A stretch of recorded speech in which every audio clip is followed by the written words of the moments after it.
VOA Afrique. Hello, hello. Bienvenue les amis, c'est vous et nous.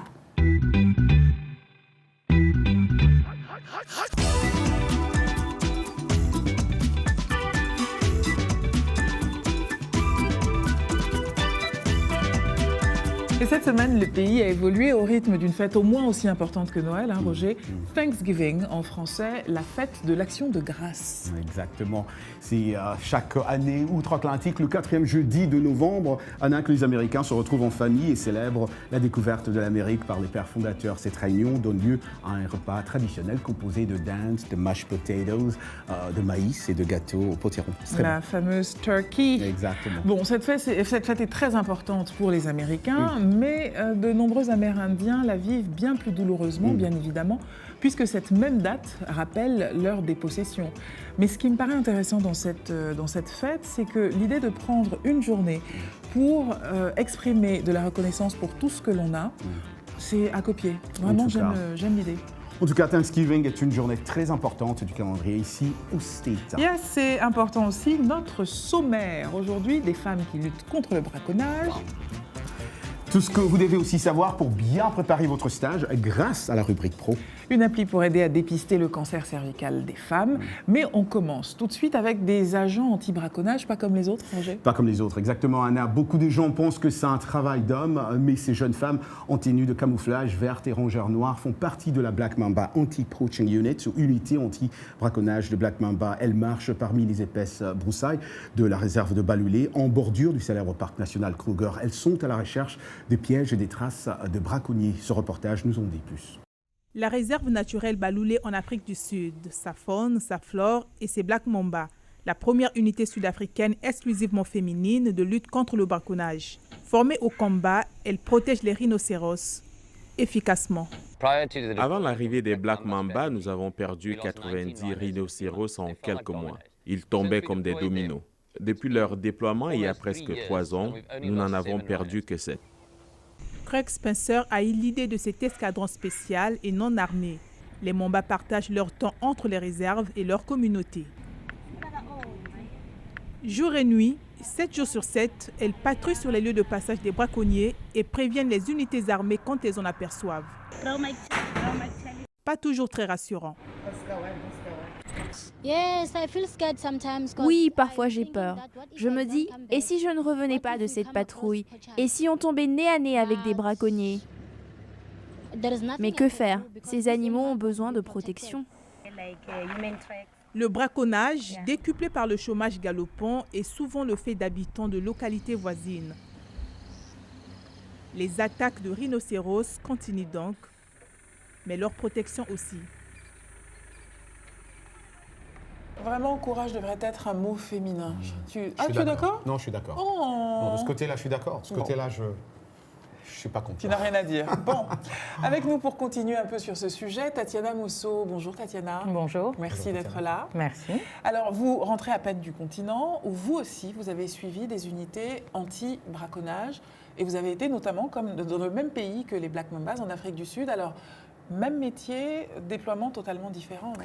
Déploiement différent parce que là, dans les Black Mamba, en tout cas qu'on voit dans ce reportage-là, ce sont des bénévoles, ce sont des femmes qui arrivent de cette région-là. Ce n'est pas, elles n'ont pas une formation armée comme les gens de Protrac que j'ai pu suivre, qui eux ont une formation de 3 mois, qui est intense, c'est paramilitaire.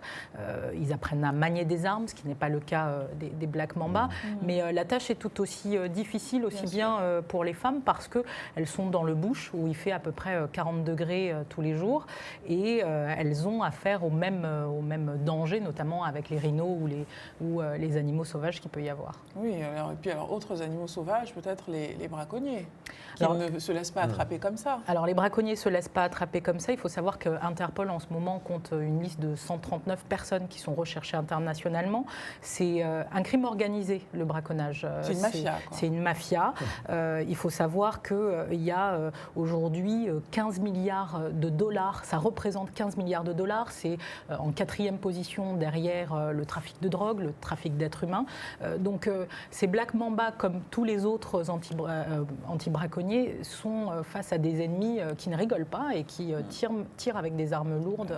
Alors dangereux, mais en même temps, c'est un métier de passionné. Je crois que c'est ce que vous avez vu chez ces gens que vous avez suivis, non? Effectivement, et on a rencontré dans le Limpopo, en Afrique du Sud, un jeune qui a 20 ans, qui est une jeune recrue de ProTrack et qui est de cette région et qui nous a dit, quand on est tombé sur une carcasse de rhinocéros qui avait été tué 2 semaines plus tôt, il était quasiment en larmes et il me disait, vous voyez, c'est pour ça que je veux être là. C'est pour ça, parce que je veux pouvoir tracer à partir de cette carcasse toutes les empreintes qu'il y a autour et je veux remonter toute la piste pour trouver qui sont ces gens et les empêcher de venir sur nos terres. Et ça, je trouve ça formidable que vous puissiez, de sur le terrain, nous rapporter une image de l'Afrique qu'on n'imagine pas. On imagine que les Africains aiment les animaux, comme dirait MC Solar, avec du sel et bien cuit.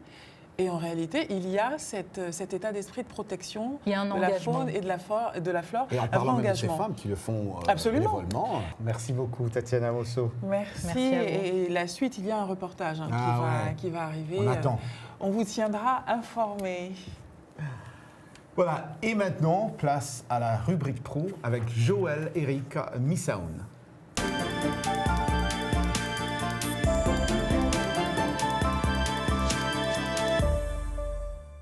Bonjour Joël-Éric.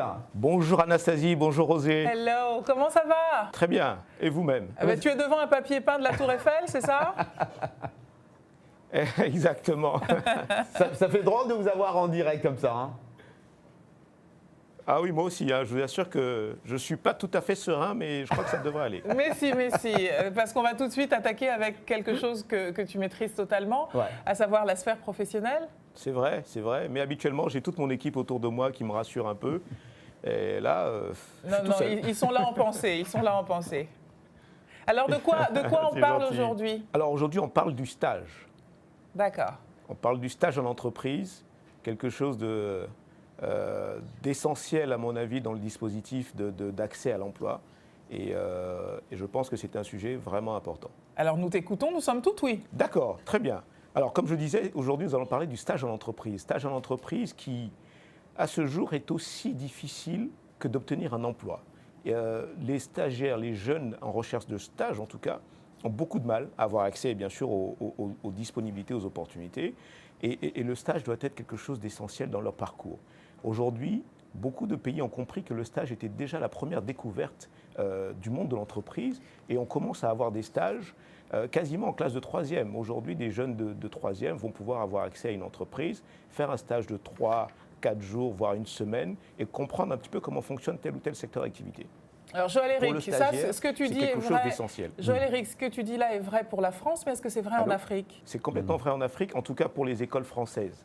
Et effectivement, ce que nous voyons aujourd'hui en France se duplique dans les écoles françaises en Afrique. Et de plus en plus de jeunes qui sont en 3e dans les lycées français, etc., ont de plus en plus de demandes de stage. Et donc nous, entreprises, voyons de plus en plus de CV arriver de jeunes qui recherchent un stage, qui veulent comprendre un petit peu tel ou tel métier, comprendre tel ou tel secteur d'activité. Et c'est vraiment une belle découverte et ils sont pleins de curiosité. Et ils ont envie vraiment de comprendre comment fonctionne un avocat, un cabinet d'avocats, comment fonctionne une boulangerie, etc. etc. Donc c'est assez intéressant de pouvoir interagir avec ces jeunes aussitôt, parce que c'est quelque chose d'assez rare dans notre environnement africain. On voit rarement des jeunes de 14-15 ans arriver dans une entreprise, poser plein de questions, parler au directeur, etc. Donc c'est vraiment un élément essentiel dans leur découverte du monde de l'entreprise et dans leur choix de carrière. Alors, Joël-Éric, du point de vue...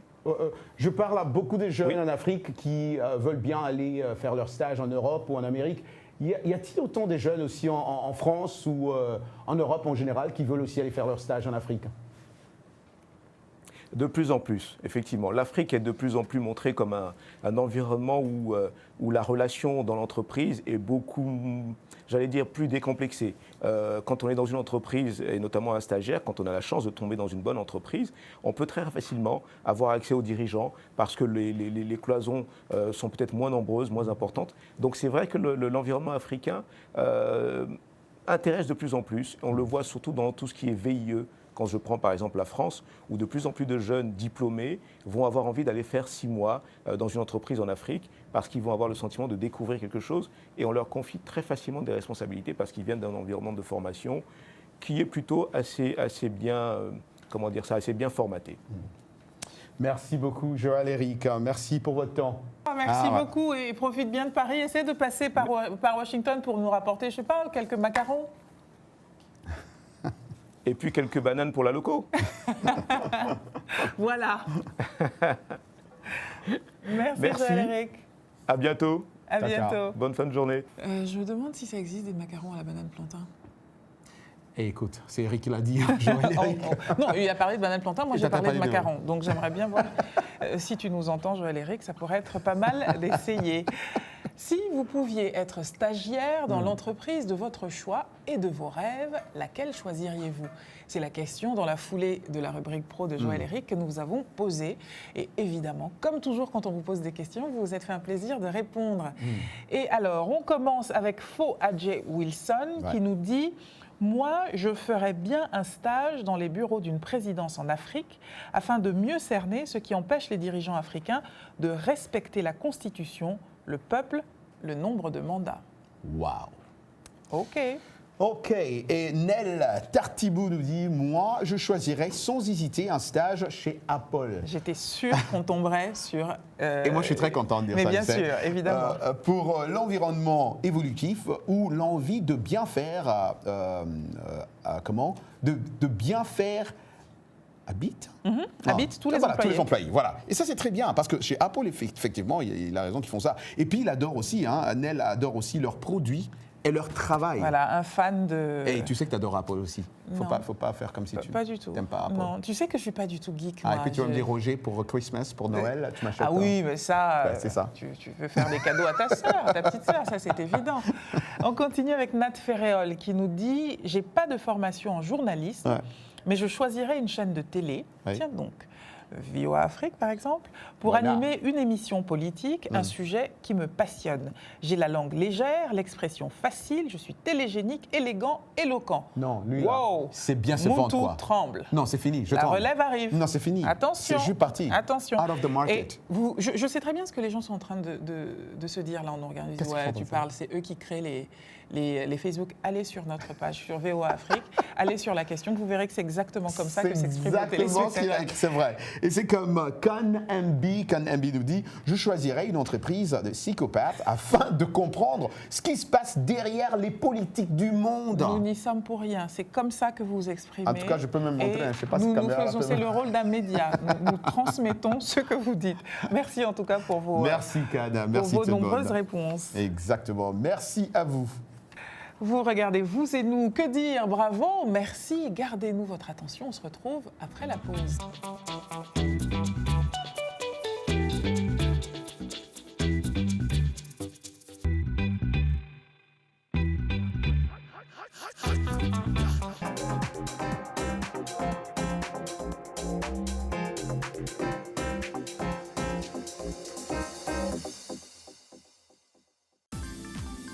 La VOA sur votre portable avec l'application Mobile Streamer.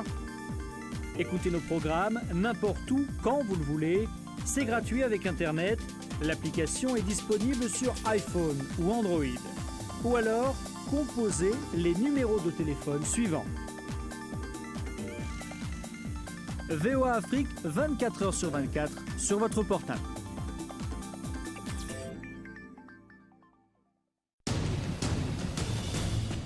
En plus de nos programmes sur FM et ondes courtes, La Voix de l'Amérique est en votre compagnie 24 heures sur 24 sur Internet. Djamena, d'une trentaine de représentants d'un syndicat d'étudiants.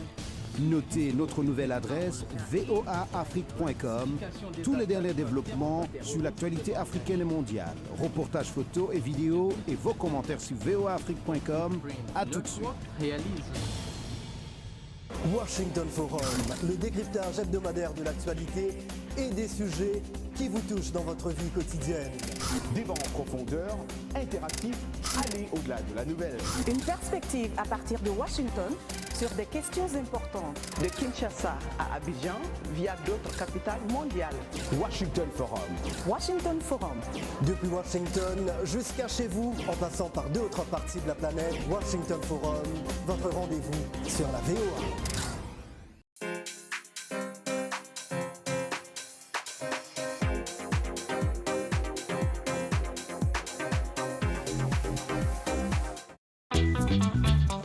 Vous et nous, part 2. Au Nigeria, Boko Haram a fait des dizaines de milliers de victimes depuis le début de son insurrection en 1989. Ceux qui souffrent le plus, ce sont des enfants qui ont perdu leurs parents dans ces attaques du groupe djihadiste. Dans l'État de Borno, il y a à peine un an, s'est ouvert un pensionnat pour aider une centaine d'orphelins. Un reportage de Barrage Bachir, récit Nathalie Barche.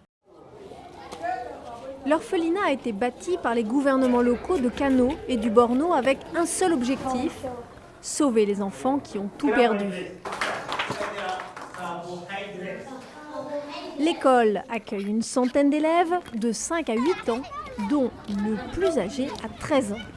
Ils ont perdu leurs parents après des attaques de Boko Haram et ont fui leur village. Chacun d'entre eux a une histoire tragique, mais a retrouvé un semblant de vie normale. Écoutons Saïdou Goza. Je n'ai aucun problème avec la nourriture ou mon bien-être et ceux des autres étudiants. Les employés font de leur mieux. J'aime étudier et vivre ici. L'école dispose d'un grand complexe, une cour, un dortoir et une bibliothèque. Déjà, beaucoup d'enfants rêvent d'une autre vie. Pour Hassan Wakil, le rêve est permis. Quand je serai grand, j'aimerais devenir un docteur pour pouvoir aider les personnes défavorisées. Parfois, les enseignants doivent surmonter la barrière de la langue.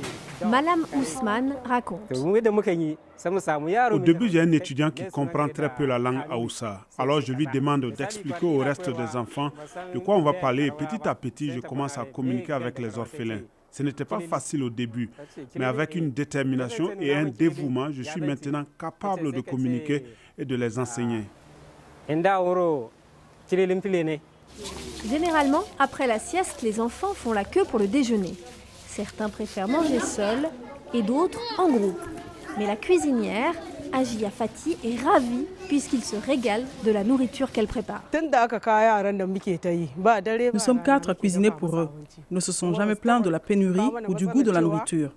Ils se comportent très bien. Ils ne se plaignent pas parce que les enfants grandissent et s'adaptent à leur environnement. Les enfants sont éduqués et tout leur est fourni. Ils peuvent apprendre tout le temps. C'était notre mission.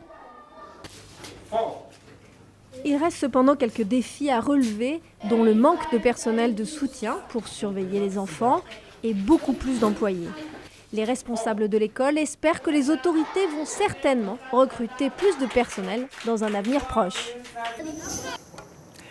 Roger, le poète allemand Hölderlin disait « Là où croit le péril, croit aussi ce qui sauve ». Ça pourrait presque être le sous-titre de ce reportage. Précisons qu'il a été d'abord diffusé dans Taskar, émission phare du service Haoussa de VOA Afrique. Et justement, nous avons demandé à notre collègue Abdoulaziz Adili Toro du service Haoussa de venir nous parler de cette bonne ville de Kano. Bonjour Abdoulaziz. Bonjour Anasthésie, bonjour Roger. Merci d'être là. Ah oui, merci. Et alors, attaquons tout de suite avec Kano. Pour beaucoup qui ne connaissent pas le Nigeria, Kano est synonyme de violence, mais pas pour les Nigérians ou pas pour ceux qui connaissent le pays. Oui, je suis tout à fait d'accord avec vous. J'étais tout récemment au Nigeria et la chose qui m'a vraiment beaucoup plus surpris quand j'étais arrivé à Kano, j'ai complètement vu un état complètement différent de ce qu'on voit à la télé. Vous prenez par exemple l'état de Kano, c'est l'un des deuxièmes États les plus peuplés au Nigeria, juste après Lagos, avec une population de 16 millions. Et quand nous retenons un peu, nous regardons un peu l'État, disons le Nigeria en tant que tel, c'est l'un des pays qui a plus de 186 millions de population et qui représente le 7e pays le plus peuplé au monde. Mais parlons de Kano. Et la première économie capitale, en Afrique. Mais si je parle de Kano, et ce que j'ai constaté, il y a vraiment, c'est une ville au fait qui est active. On parle de Kano, tu parles du commerce, tu parles vraiment des gens qui sont en train de bouger. Tout le monde au fait est commerçant à Kano. Et c'est une ville, en fait, on la connaît par le terrorisme, mais en réalité, c'est une ville d'abord très ancestrale. Très ancienne, parce que ça date du 6e siècle, quand il y avait le commerce transsaharien, où les commerçants d'Agadez, de la Libye, passaient par canot et continuaient jusqu'au Ghana. Donc toutes les caravanes passaient par là. Toutes les caravanes qui venaient d'Agadez. C'est qui a vraiment créé une très grande influence, un multiculturalisme qui existait là-bas, le mariage entre les différentes ethnies de presque toute l'Afrique de l'Ouest. Tu vas là-bas maintenant, tu vas voir des gens qui sont congolais, d'origine congolaise, d'origine malienne, d'origine algérienne. Donc on peut voir des clones de Roger se balader dans le canot. Oui. Abdelaziz, on a parlé aussi de cette initiative qu'on vient de voir dans ce reportage, mais est-ce qu'il y a d'autres gens qui prennent une initiative pareille pour faire la différence et aider, par exemple, Mama Dangote, par exemple? Est-ce qu'il y a d'autres Oui, tu prends l'exemple, par exemple, l'homme le plus riche, disons l'Africain le plus riche, le noir africain le plus riche au monde, vient de Kano, Aliko Dangote. Son père Alassane Dantata, c'était quelqu'un qui faisait le commerce avec la famille royale d'Angleterre dans les années 1900-1800. C'est un empire vraiment qui investit. D'accord, donc Aliko Dangote vient d'une longue lignée. Une très longue lignée, et puis vraiment ils font des choses extraordinaires à l'intérieur du Kano. Tu prends un exemple, chaque année, chaque 2 ans, ils font ce qu'on appelle le mariage communal, où on invite 100 couples, où on fait le mariage gratuitement, tu ne paies rien. Tout est vraiment pris en charge, disons, par l'État en tant que tel. Wow. Et après, on te donne une somme afin de faire du commerce. De l'argent vraiment pour t'en sortir, pour t'occuper de ta famille. Des gens qui font la différence, Anna, on en a toujours besoin. Vraiment, merci beaucoup Abdelaziz d'être venu nous donner une autre image de Kano que celle que les terroristes veulent en donner, ou en tout merci cas beaucoup, merci veulent la faire communiquer dessus. On reste en Afrique, mais on va à l'Est, Roger. C'est ça, Anna, à l'Est, et plus précisément en Tanzanie, où des chercheurs ont développé une application cervicale que les infirmières et les médecins peuvent utiliser pour dépister le cancer du col de l'utérus chez les femmes. La suite, c'est dans ce reportage. Pour ces femmes vivant au pied du Kilimandjaro, le fardeau du cancer cervical est bien trop familier. Un jour, ma tante a remarqué qu'elle perdait beaucoup de sang, comme si elle avait ses règles. Le médecin lui a ensuite dit qu'elle avait un cancer. Peu de temps après, elle est morte. Chaque année, en Tanzanie, plus de 4000 femmes meurent d'un cancer du col de l'utérus. Cette occurrence arrive en dépit du fait que l'on puisse prévenir les risques en détectant et en retirant les cellules précancéreuses. Aujourd'hui, Frida et ses amis viennent pour leur premier examen. Cette consultation fait partie d'une nouvelle campagne dont l'examen requiert l'utilisation d'une application mobile appelée Cervical. Lorsque je regarde l'image, je peux zoomer et avoir un meilleur angle de vue. Au lieu de chercher sur la patiente, j'agrandis l'image sur le téléphone, ce qui facilite considérablement la recherche d'une lésion. Les professionnels de la santé, qui ne sont pas en mesure d'établir un diagnostic d'eux-mêmes, utilisent l'application mobile pour envoyer les photos à un expert. Celui-ci reçoit alors une notification et en quelques minutes, le spécialiste aide le professionnel à faire le diagnostic. La chef de projet et cofondatrice de l'application souligne que son équipe a déjà formé plus de 100 personnes. Nous estimons que d'ici la fin de l'année, nous atteindrons 7 à 8 000 personnes. Elle explique que le caractère mobile de cette technologie permettra d'atteindre les parties les plus reculées du pays. Leila Oumri s'est rendue à la clinique après le récit d'une de ses amies. C'est important de venir me rassurer sur mon état de santé, de savoir que je vais vivre longtemps et prendre soin de mes enfants. L'équipe de Cervical a déjà reçu plusieurs demandes pour exporter cette technologie dans d'autres pays africains.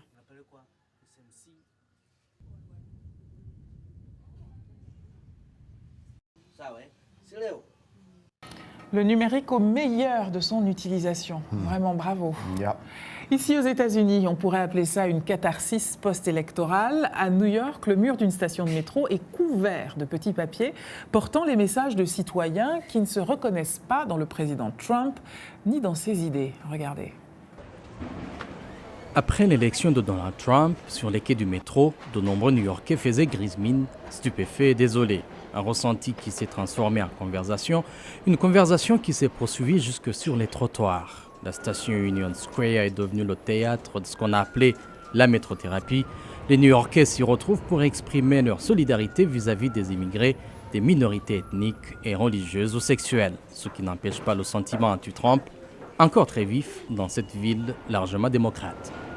Je ne comprends même pas comment Obama a pu être un tel gentleman. Il a été d'une telle courtoisie. Attends, j'ai envie de le taper avec un bâton, moi. Il est plein de violence, de haine et son projet de construire des murs. C'est fou tout ça. Moi, je suis israélienne, mais je n'ai pas les musulmans. Mais pour certains, c'est une question de calcul.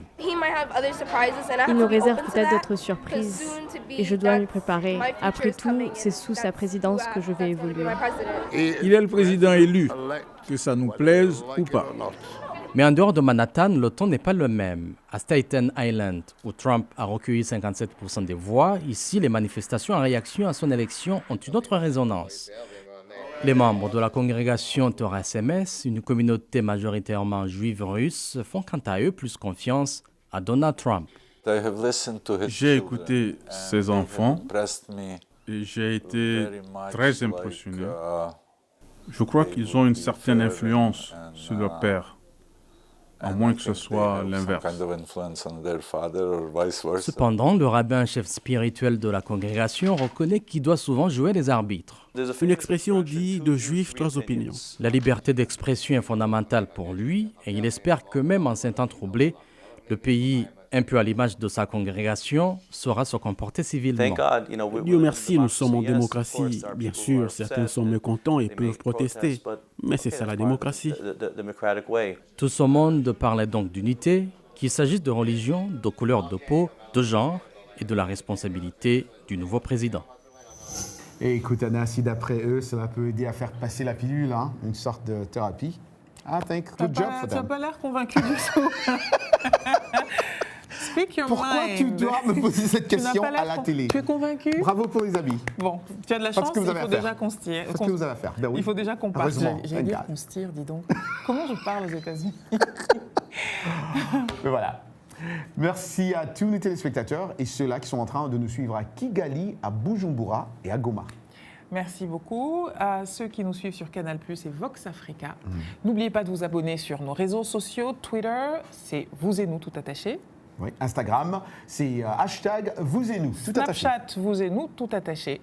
Et notre numéro WhatsApp, c'est +1 202 257 35 83. Mais je voulais qu'on le dise ensemble. Là, tu as si bien dit. Trop tard.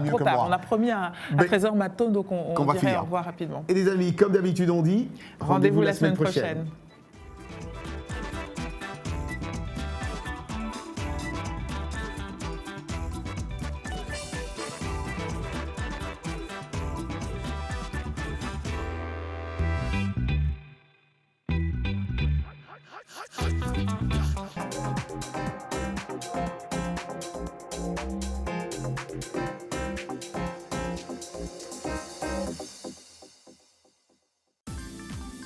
La VOA sur votre portable avec l'application Mobile Streamer. Écoutez nos programmes n'importe où, quand vous le voulez. C'est gratuit avec Internet. L'application est disponible sur iPhone ou Android. Ou alors, composez les numéros de téléphone suivants. VOA Afrique, 24h sur 24 sur votre portable.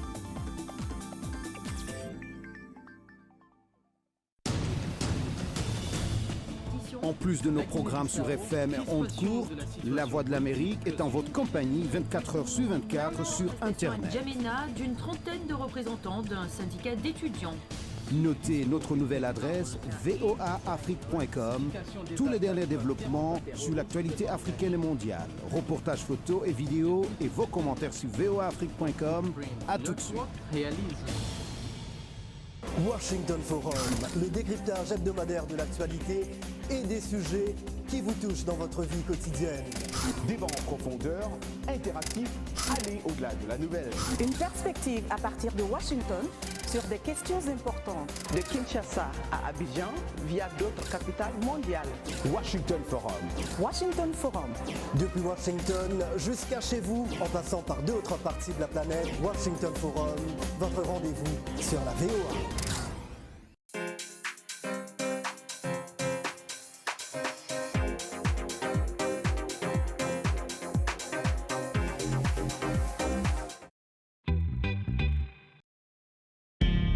VOA Afrique.